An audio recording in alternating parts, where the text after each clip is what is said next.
अमेरिकेतल्या प्रत्येक सरकारी शाळेमध्ये मुलांना जेवण प्रोव्हाइड केलं जातं. अगदी तुम्ही कुठल्याही प्रकारच्या सरकारी शाळेत जा, अगदी फुल फ्लेज जेवण त्यांना मिळतं.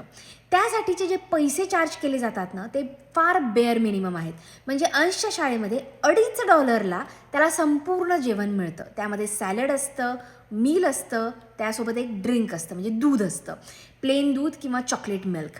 हेच जेवण जर तुम्ही बाहेर रेस्टॉरंटमध्ये जेवायला गेलात तर ऑफकोर्स ते खूप महाग असतं, पण शाळेमध्ये फार कमी दरामध्ये ते सगळ्या मुलांसाठी उपलब्ध केलं जातं. पण अमेरिकन शाळेबद्दलची एक विशेष गोष्ट आहे, ती म्हणजे दारिद्र्य रेषेच्या खालची जी मुलं असतात त्यांना काहीही पैसे द्यायची गरज नाही आहे या जेवणासाठी.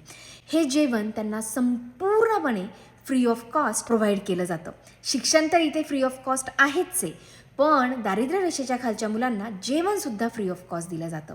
आता शाळा तर असते अराऊंड 9 महिन्यांची, कारण की इथे 2 ते 2.5 महिने सुट्टी असते, उन्हाळ्याची सुट्टी, जी जूनमध्ये चालू होते. आता अंशला मेच्या शेवटच्या आठवड्यात सुट्टी लागते, जून पूर्ण सुट्टी, जुलै पूर्ण सुट्टी आणि ऑगस्टच्या मिड वीकमध्ये त्याची शाळा चालू होणार आहे. तर 2-2.5 महिने जी लोक दारिद्र्य रेषेच्या खालची आहेत, ज्यांना वर्षभर शाळेमध्ये तर मुलांना जेवण मिळालं, त्यांनी सुट्टीमध्ये काय करायचं? तर सुट्टीमध्ये सुद्धा इथल्या पब्लिक स्कूल्स अशा फॅमिलीजसाठी जेवणाची सोय करतात. आणि ही जेवणाची सोय पब्लिक स्कूल स्वतः फंड रेज करून करतं.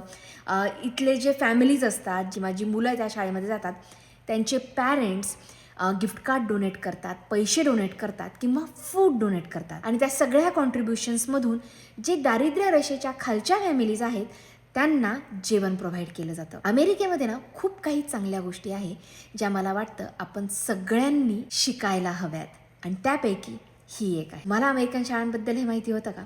मला खाली कमेंट बॉक्समध्ये नक्की सांगा.